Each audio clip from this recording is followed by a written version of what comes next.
Eu quero, nesse momento, chamar a sua atenção para a nossa transmissão. Essa transmissão ela acontece graças a um meio de comunicação que a gente tem, chamado internet.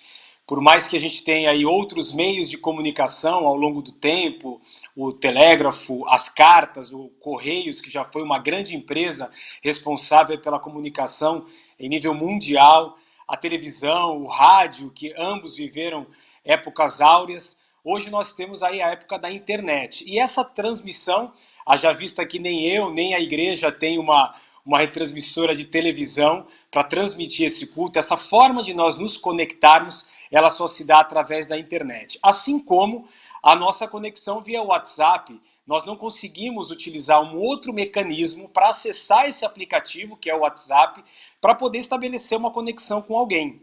Então, nessa noite, eu quero te convidar a aprender mais sobre a nossa conexão com Deus, como que a gente se conecta com Deus.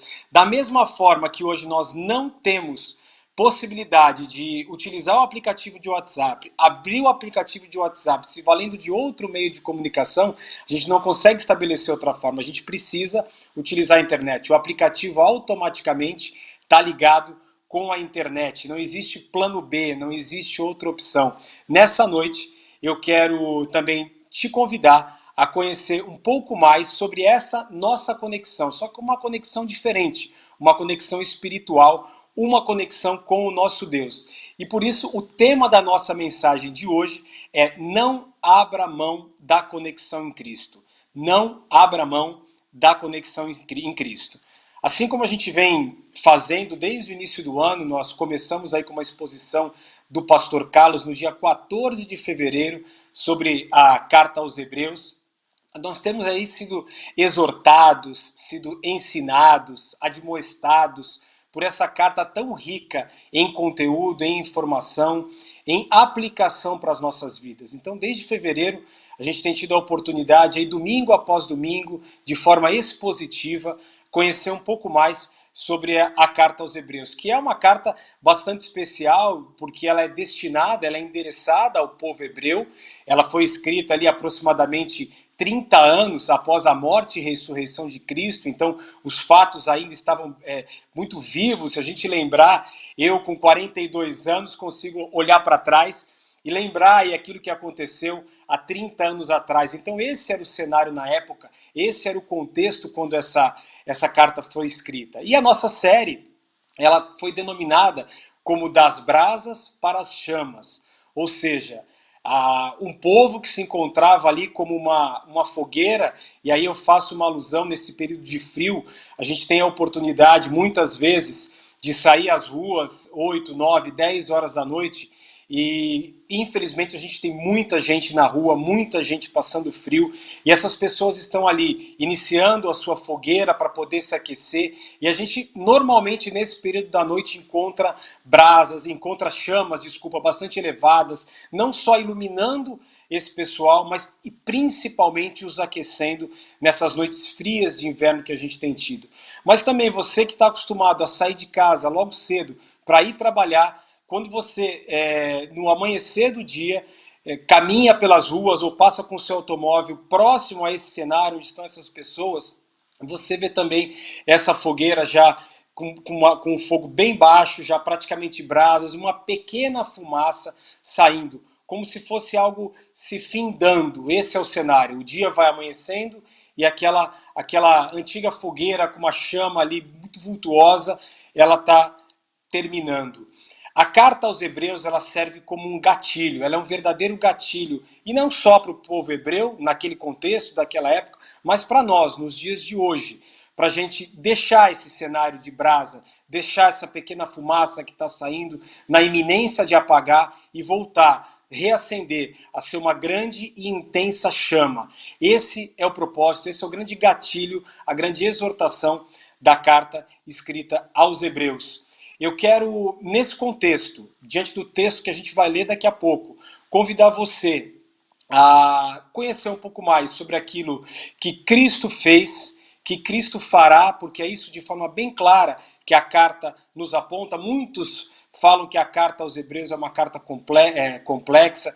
A carta aos Hebreus pode ser definida como um comentário do Antigo Testamento, ela faz uma ligação, uma correlação direta com aquilo que existia no Antigo Testamento e aquilo que nós vivemos hoje, aquilo que nós vivemos após a morte e ressurreição de Cristo.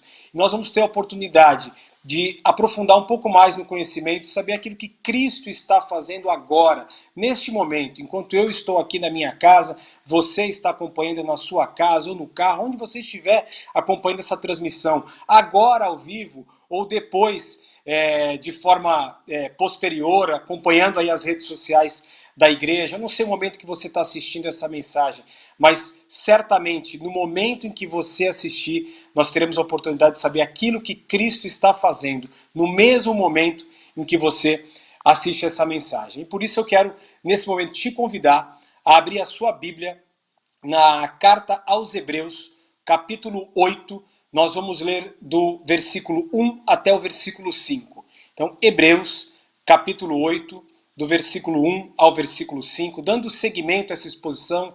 Na semana anterior nós tivemos a exposição do trecho final do capítulo 7 de Hebreus, e hoje a gente dá início ao capítulo 8, nós vamos ler do 1 ao 5, como eu falei, e sem dar spoiler, mas certamente na semana que vem, seguindo aí, quando eu estava estudando a mensagem, preparando a mensagem, foi bastante difícil a gente parar naquilo que nós tínhamos programado, que era até o versículo 5, porque depois do versículo 5 a gente continua aí conhecendo mais e exaltando ainda mais aquilo que Cristo fez por nós aqui na terra. Então, irmãos, eu vou ler Hebreus capítulo 8, versículos de 1 a 5.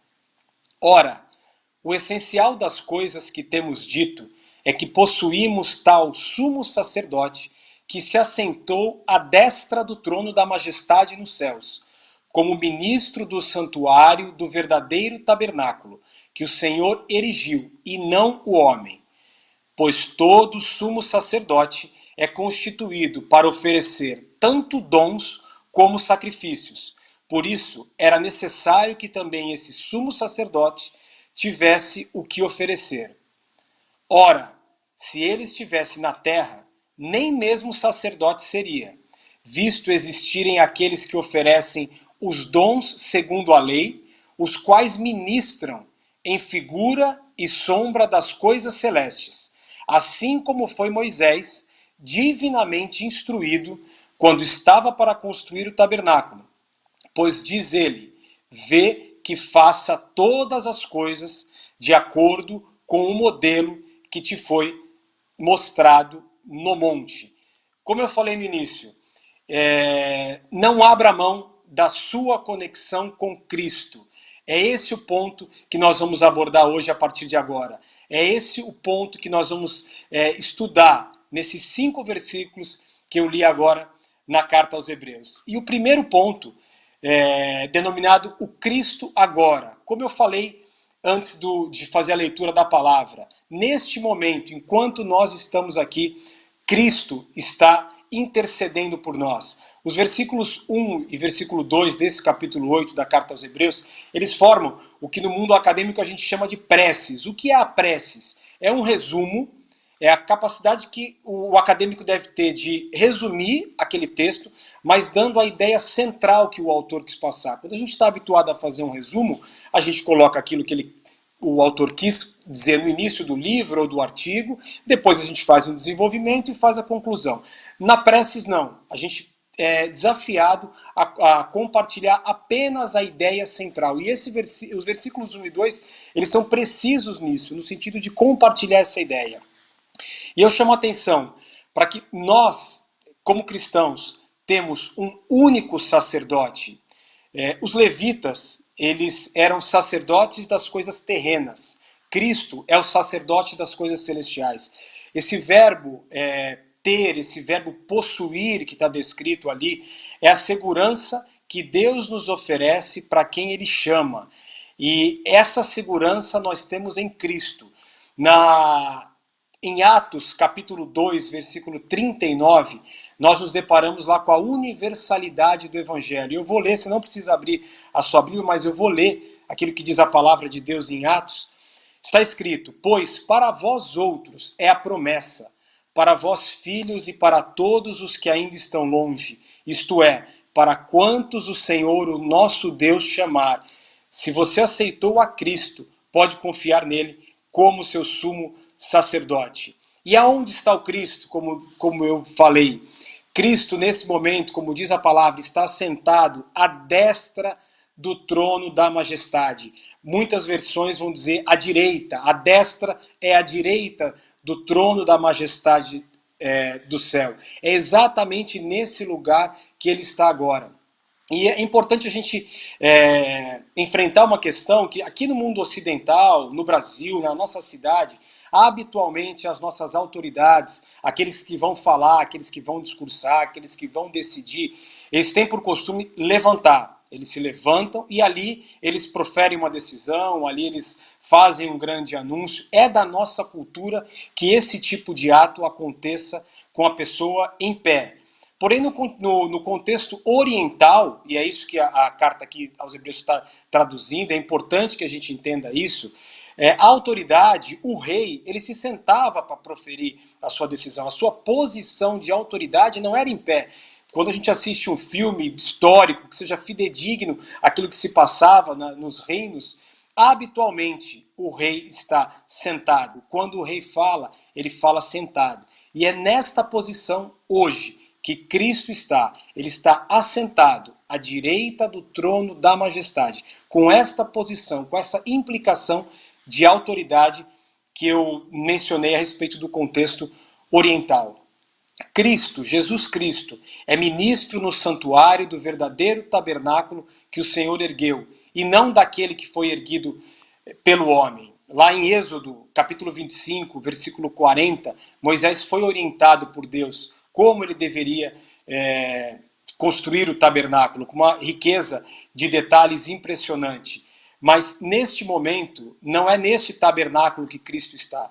Cristo está no verdadeiro tabernáculo, no tabernáculo original, no tabernáculo que foi erguido por Deus. É lá que ele está nesse momento, na presença do Pai, intercedendo por nós.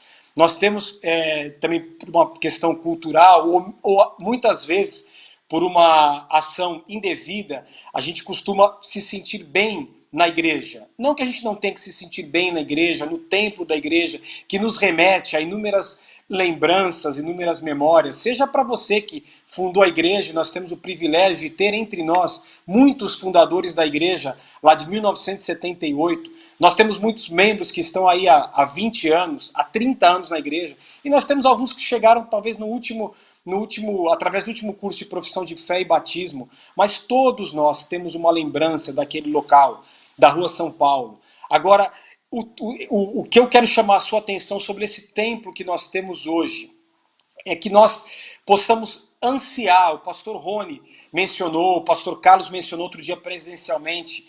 Em breve nós estaremos de volta cultuando o nosso Deus, agora no mês de agosto, no templo da IPI Getsemane.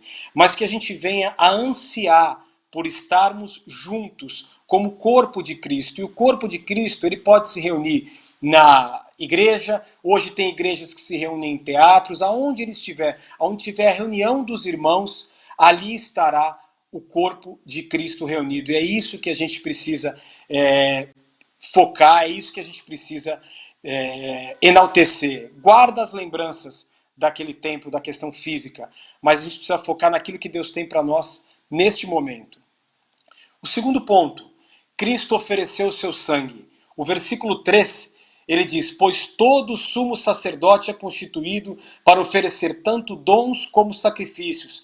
Por isso era necessário também que esse sumo sacerdote tivesse o que oferecer. Não havia expiação e não há expiação de pecados sem sacrifício. Não há reconciliação com Deus sem sacrifício.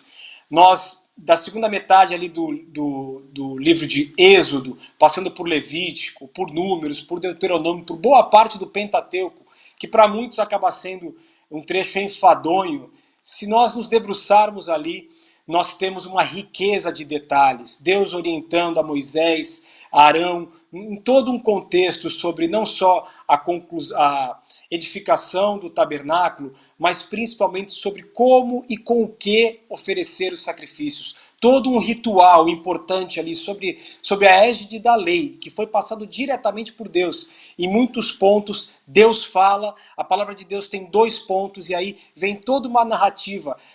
Quando a gente lê aquilo, é a leitura direta daquilo que Deus orientou a Moisés, daquilo que ele orientou a Arão. Então isso é válido, sem dúvida alguma, aquilo que aconteceu naquela época, aquilo que o povo da aliança fez, oferecendo sacrifícios, construindo o próprio tabernáculo. Mas hoje a gente não vive mais sobre a égide da lei. Hoje, Cristo veio ao mundo e ofereceu o seu sangue na cruz do Calvário, no lugar dos bodes, das cabras, de todos aqueles animais que eram ofertados, dos cereais, de todas aquelas instruções que a gente tem no Antigo Testamento. Cristo veio e substituiu todo esse sacrifício, dando a si próprio, ao seu sangue na cruz, derramando o sangue na cruz e universalizando o Evangelho, a salvação. Um sacrifício perfeito e valioso, de alto preço, foi derramado. É o único capaz de me salvar, de te salvar. Cristo fez isso por amor de mim, fez isso por amor de vós, fez isso por amor de você que acompanha esse culto e essa transmissão nessa noite. Não foi o sangue de um animal, como eu disse, foi um sangue do próprio Messias, o Messias esperado, o Filho de Deus. Ele derramou o seu sangue ali como sacrifício. E caminhando para o terceiro ponto da nossa mensagem de hoje, o sumo sacerdote e o santuário celestial. Como nós lemos no início, os versículos finais, o versículo 4 e o versículo 5 desse capítulo 8, eles falam a respeito do verdadeiro sacerdote celestial e do verdadeiro tabernáculo, o santuário celestial que foi erguido por Deus. Cristo sequer poderia ser sacerdote aqui na terra, porque todo esse campo de orientações que eu me referi no segundo ponto em relação aos livros do Pentateuco, ali Deus deu uma orientação expressa de que os sacerdotes deveriam pertencer à tribo de Levi. Então, dentre toda a disposição que Deus fez, seja ali no tabernáculo, seja no próprio momento de deixar o Egito, onde Deus detalha o posicionamento das tribos, Deus deu uma orientação expressa e direta de que os sacerdotes deveriam ser da tribo de Levi. E todos sabemos que Cristo era descendente da tribo de Judá.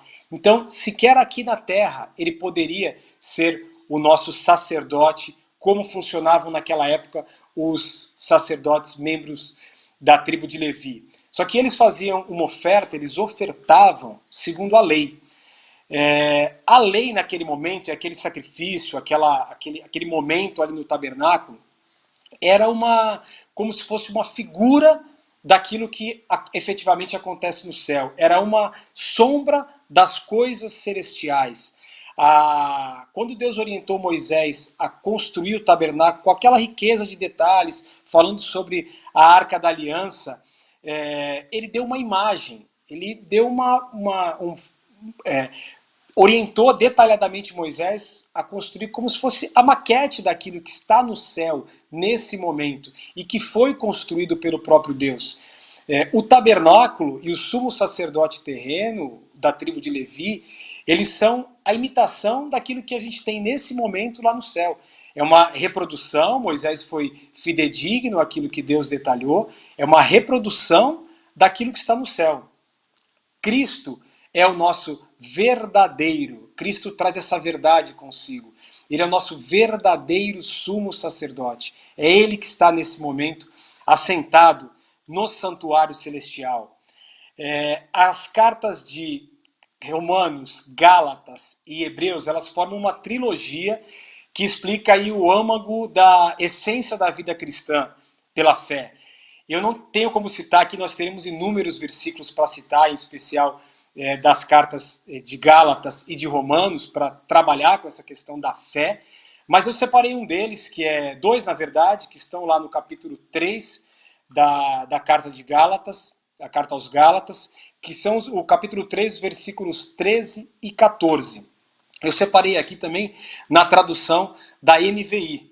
E essa Gálatas 3, 13 e 14 diz o seguinte: Assim, a lei foi o nosso tutor até Cristo. A lei foi o nosso tutor até Cristo, para que fôssemos justificados pela fé. Agora, porém, tendo chegado à fé, já não estamos mais sob o controle do tutor. Queridos, quem era o tutor?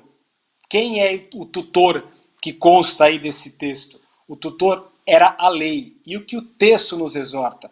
Que nós não estamos mais sobre o controle do tutor, porque nós somos justificados pela fé que temos em Jesus Cristo. Esse que faz, único, que faz a nossa conexão com Deus. A lei é coisa do passado.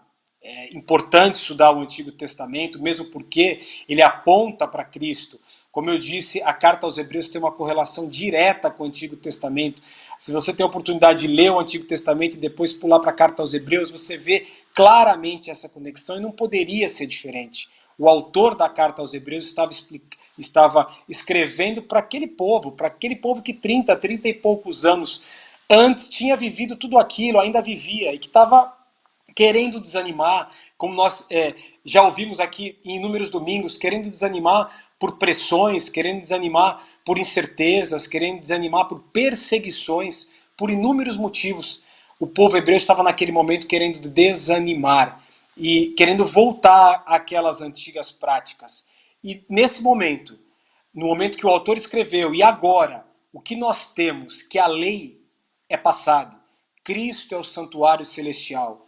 Cristo é atemporal, o santuário celestial é atemporal. Ele já existia, ele existe e ele vai existir. Eles são eternos. E é importante que nessa noite você creia e você confie nessa verdade, como os hebreus foram exortados naquele momento a não olhar para trás, a não voltar àquelas antigas práticas, porque nós temos agora um sumo sacerdote perfeito que está nos céus e que ofertou o seu sangue como sacrifício pela remissão do meu pecado, pela remissão do seu pecado. Cristo, nesse momento, está lá no céu dizendo, Pai, porque ele não fala com Deus como nós falamos, ele se trata com Deus como Pai, é o Pai e o Filho. Pai, aquele pecado do Fábio, não. Pai, aquele do pastor Rony, não. Pai, aquele do pastor Carlos, também não. É como se nós tivéssemos agora, numa ilustração, como se tivéssemos um goleiro defendendo e aquelas máquinas de jogar bola, aqueles canhões de bola permanentemente jogando, atirando bolas em cima daquele gol e o goleiro defendendo todas as bolas e dizendo aqui não, aqui não, aqui não. E é isso que Jesus está fazendo nesse momento, dizendo, Pai, esse pecado não, está aqui, eu paguei. Pai, esse pecado não. É isso que Jesus Cristo, nesse momento, está fazendo por mim, está fazendo por você que crê nele, por você que crê que ele é a única forma que nós temos de nos relacionar com Deus, que ele é a única forma que nós temos de ter a expiação dos nossos pecados, de ter o perdão dos nossos pecados. Os nossos pecados só são perdoados através do nosso único mediador, que é Jesus Cristo. E caminhando para o fim dessa exposição dessa noite, voltando para a história que eu mencionei no início a respeito da internet, a internet ela nos possibilita esse contato, nos possibilita fazer uma chamada de vídeo. Eu lembro muitos anos atrás, quando a gente teve acesso a essa tecnologia, o quanto ela encurtou distâncias. A missionária Eliane está lá na Espanha, em Talavera de la Reina, e eu tive a oportunidade de visitá-la lá e ver o quanto é distante, o quanto ali ela se sente muitas vezes só, num contexto diferente. E isso há 10 anos atrás, imagina quando ela foi. E eu imagino para a Eliane o quanto essa tecnologia ela diminuiu a distância e a saudade do Brasil, a comunicação com os irmãos, com a igreja, com o conselho missionário, quanto isso foi importante. E isso só se dá através da internet, não tem outra forma. Assim como nós não temos outra forma de nos conectar com Deus, se não for através de Jesus Cristo. Só que o melhor está por vir. Usando esse exemplo da Eliane da mesma forma, eu tenho certeza que ela se emociona, que ela se sente protegida, ela se sente amparada quando ela faz uma chamada de vídeo. Mas eu tenho absoluta certeza de que quando ela vem ao Brasil ou quando ela é visitada na Espanha, o contato pessoal, aquele abraço, aquela conversa pessoal, aquele jantar, aquele almoço junto com a pessoa é insubstituível.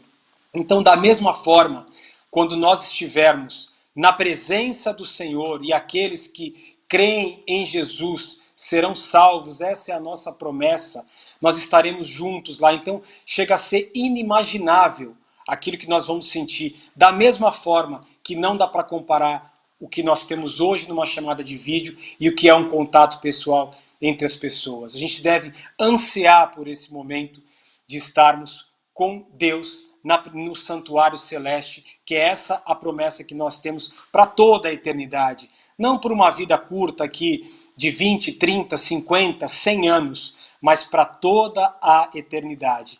E concluindo a nossa mensagem, eu quero dizer que a Carta aos Hebreus ela traz inúmeras aplicações para a nossa vida hoje, em 2021. Ela é extremamente aplicável, assim como toda a palavra de Deus, mas muitas vezes Hebreus, em razão de ter o povo hebreu como destinatário, ou mesmo das complexidades que ela tem por trazer as questões do Antigo Testamento, de colocar no Novo Testamento ali as questões do Antigo Testamento em pauta, a gente muitas vezes não enxerga essas aplicações, mas nós temos sido desde fevereiro, como eu disse, exortados e ensinados a aplicar, e nessa noite não é diferente. E eu quero falar especialmente para você que tem um grande caminho trilhado com Deus, que já tem uma jornada de fé, que já viveu inúmeras experiências com Deus. E eu quero te desafiar a continuar vivendo com Deus, a continuar testemunhando, a continuar buscando ao Senhor. Não importa se você tem 30, 40, 50 anos de vida com Deus. Eu tenho comigo, dentro do meu coração, alguns exemplos de pessoas que eu acredito que eu conheci no fim da sua jornada aqui. Muitos que estão nos assistindo certamente participaram de seus ministérios, participaram ativamente junto com eles. Mas eu tenho exemplos aqui de pessoas que já no final da sua vida sempre demonstraram fidelidade ao Senhor e impactaram, muitas vezes sem abrir a boca, só com um testemunho, impactaram a vida de jovens, de adolescentes. E eu vou citar alguns deles, como o seu Gladstone. Eu vou me permitir chamar de seu, porque eu era jovem, não era um adolescente, mas eu era um jovem quando eu cheguei na igreja. E o seu Gladstone, talvez semanas antes de falecer, ele foi à frente da igreja orar. E ali, naquele momento, ele edificou a minha vida e eu vi a glória de Deus na vida dele. Alguém que já tinha décadas de serviço ao Senhor. Da mesma maneira, o seu Ronilson, pai do pastor Rony, também com a sua simplicidade, com o seu jeitinho, fazendo tudo para Deus. Ele se dedicava de forma zelosa ao templo da igreja, ele se dedicava em tudo aquilo que ele fazia e se dedicou até o fim. Eu me recordo dele lá, pouco antes também de adoecer. O seu Dino, quando eu cheguei na igreja, o seu Dino ativo, quantas e quantas vezes o seu Dino tinha mania de caminhar na praia, na Orla de Santos, e eu gosto bastante de caminhar e encontrava ali o seu Dino, e quantas vezes o seu Dino me cumprimentava e me deixava uma palavra e eu falava, caramba, este senhor que já tinha uma experiência incrível, já tinha a sua família toda encaminhada, esse senhor segue ali firme. Então eu quero nessa noite falar com você que acha que já não tem mais o que fazer, que já cumpriu a sua tarefa. Não, siga firme, se relacione com Deus, que a sua vida continue sendo um testemunho até o dia que o Senhor tem para você aqui na terra. Quero falar também com o segundo grupo de pessoas, você que tomou essa decisão importante, que reconheceu a Cristo como seu Salvador, como seu único mediador. Você que tomou essa decisão e que nesse momento está desanimado, está desanimada, como o povo hebreu estava ali, eu estava na dúvida, falou, poxa, eu acabei de tomar essa decisão, mas até semana passada eu fazia tal coisa, até o ano passado eu tinha tal prática, eu não sei o que é, talvez uma superstição, algo que você ainda não tenha efetivamente tratado, ou então é só um desânimo, talvez pela situação que a gente está vivendo, talvez por uma dificuldade que você está passando, eu não sei o que é. Mas nesse momento, eu também quero te convidar, te desafiar a seguir firme. Siga firme com Jesus, que você dê passos firmes nessa jornada de fé, que você olhe para essas pessoas que estão hoje, que são experientes nessa trajetória com Deus, que você siga firme, firme com Ele. Eu recentemente li um livro dos autores Gordon Fee e Douglas Stuart, e em uma das suas obras eles dizem o seguinte: Deus falou sua palavra absolutamente final em seu Filho. Abandonar Cristo é abandonar Deus por completo. Cristo é superior a tudo o que houve antes. O povo de Deus pode ter plena confiança no Filho de Deus, o perfeito sumo sacerdote, que dá a todas as pessoas acesso imediato a Deus. Cristo dá acesso imediato a Deus. Não desanime, siga firme, este é o caminho. A decisão mais importante da sua vida você já tomou. Agora siga firme com Cristo. Ele vai te sustentar aqui na terra, ele vai te sustentar. Tenho certeza disso. Não desanime. Faça parte ativamente do corpo de Cristo. Frequente a igreja. Busque apoio se você está desanimado. Peça oração. Nós temos oportunidade aqui no culto. Nós temos oportunidade através do Ministério de Intercessão. Nós temos os pastores na igreja, os presbíteros na igreja para estarem orando e te apoiando nesse momento. Mas o mais importante, não desanime. Siga firme. Se a sua brasa está esfriando, como eu fiz a ilustração daquela fogueira nesse frio logo pela manhã, se a brasa está praticamente terminando, reacenda essa chama, que ela volte a ter um vigor. Essa chama, quando você tomou essa decisão, essa chama estava acesa. Volte a fazer essa chama brilhar. Conte conosco como corpo de Cristo para poder te ajudar, mas não desanime. Essa é uma decisão que você tem que tomar. E por fim, e não menos importante, pelo contrário, eu quero me dirigir a você que está assistindo esse culto, que recebeu esse link através de um amigo, através de um colega de trabalho, através de um familiar. Você que foi convidado aí a sentar nesse sofá nessa noite e assistir esse culto que a gente está transmitindo agora.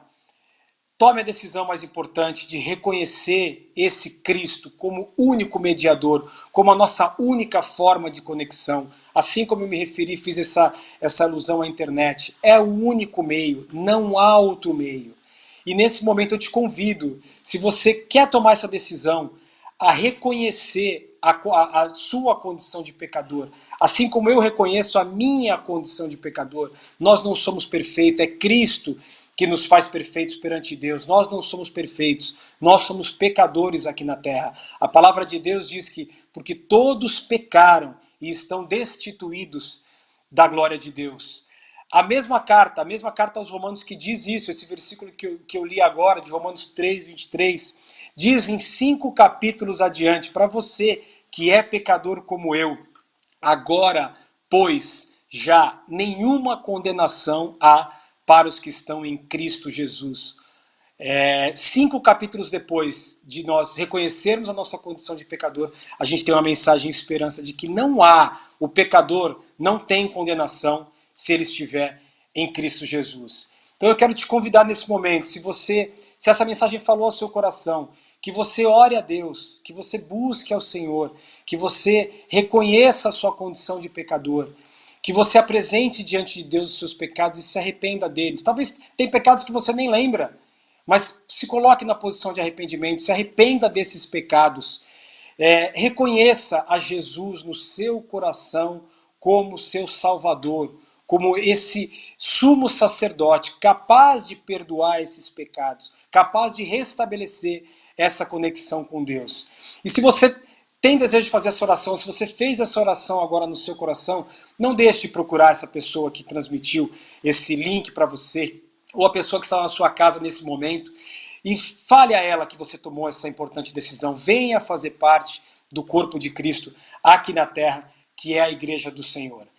Que Deus te abençoe especialmente nessa noite, você que tem anos e anos de caminho com o Senhor, você que nesse momento hesita em seguir com Cristo, que está desanimado, ou que tem certeza que Ele é o nosso sacerdote, sumo sacerdote, mas está desanimado, está desanimada. Não desanime, anseie por estar com os irmãos, anseie por estar na igreja em agosto agora, anseie por orar a Deus, orar, se relacione com Ele, se relacione permanentemente com Ele, faça seu devocional, busque a Deus através da sua palavra. A gente vem aqui domingo a domingo, sendo fidedigno na exposição da palavra de Deus, não tratando de uma teologia barata, não tratando, não colocando aqui esperanças que não sejam em Cristo. Nós viveremos aqui na terra dificuldades. Você que tem experiência sabe disso. Você que está hesitando nesse momento, nós vamos continuar aqui na terra vivendo dificuldades. E você que quer tomar essa decisão de entregar sua vida a Cristo, eu lhe digo, nós vamos continuar vivendo dificuldades aqui, mas viveremos essas dificuldades com Jesus Cristo ao nosso lado, com Jesus Cristo intercedendo por nós. E o reflexo disso na eternidade é aquilo que mais importa na nossa vida. É passar a eternidade com Deus, ao invés de ser lançado no inferno separado de Deus. Que Deus te abençoe especialmente nessa noite, que Deus abençoe a sua semana e que a graça de Deus esteja com cada um de vocês. E eu convido você a louvar e adorar o nosso Deus, esse Deus, o sumo sacerdote, que está à destra de Deus Pai, nesse momento através dessa música. Em nome de Jesus.